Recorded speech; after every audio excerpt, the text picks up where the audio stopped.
Intanto vorrei dare un bel saluto di benvenuto, ma già lo avete fatto, insomma.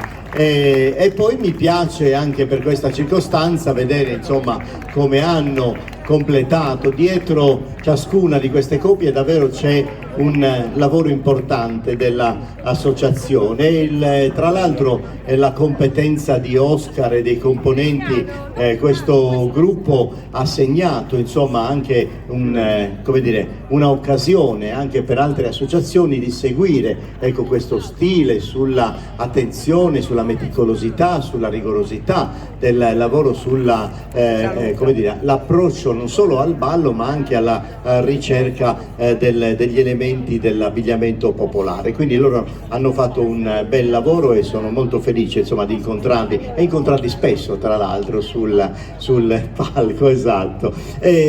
In questo caso la fisarmonica accompagnerà il ballo, quella di Giansilvio Pinna, un altro dei musicisti che io ascolto veramente con molto piacere e molta attenzione. È uno di quei fisarmonicisti che è stato capace di trasferire, quindi di fare quella trasposizione di tutte le note delle launedas all'interno dello strumento a mantice. Lo fa con grande maestria, tale da dare tutti i ritmi precisi a ciascuno dei danzatori del gruppo di Gonnese, non solo, ma di quelli che generalmente accompagna, oltre che per i canti della tradizione, insomma tutto il suo lavoro da musicista professionista qual è. Quindi Giansilvio Pinna, è un piacere incontrarlo e ci sta bene questo applauso per Giansilvio.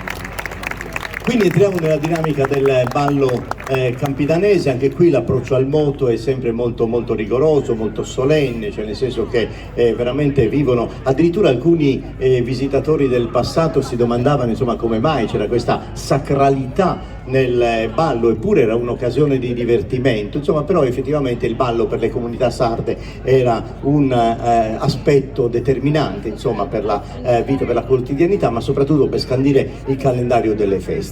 Ho detto in apertura che c'è una grande tradizione nella nostra terra e anche molte testimonianze, abbiamo detto dal Medioevo al Rinascimento. Io penso a quella architrave della chiesa di San Pietro di Zuri, che riporta delle figure di uomini e donne in atteggiamento di ballo, e siamo nel 1291. Ci sono quelle formelle in terracotta all'interno della chiesa di San Bachisio di Bolotana, la donna che suona il liuto e due donne in posizione di ballo nella chiesa di Santa Chiara di Cossoine, senza contare poi tutta l'iconografia settecentesca e ottocentesca, insomma, con tavoli, dipinti, acquarelli, insomma tutto quello che riporta questa pratica di ballo che in Sardegna, ripeto, non era soltanto un motivo di divertimento, ma una vera e propria cultura e approfondimento e segno di appartenenza. Quindi noi vivremo prima il ballo campidanese, così come accompagnato, come vi ho detto, dalla fisarmonica di Giansilvio Pinna, e poi su ballo mauredino, che si caratterizza, insomma, per aspetti ancora più solenni, dei ritmi maggiormente cadenzati, ma sempre quelle fioriture, quei tremoli ritmici che caratterizzano, insomma, lo sviluppo etnocoreutico della zona meridionale della nostra terra. Quindi tutto questo con Giansilvio Pinna e naturalmente uomini e donne dell'associazione Sant'Andrea di Gonnese.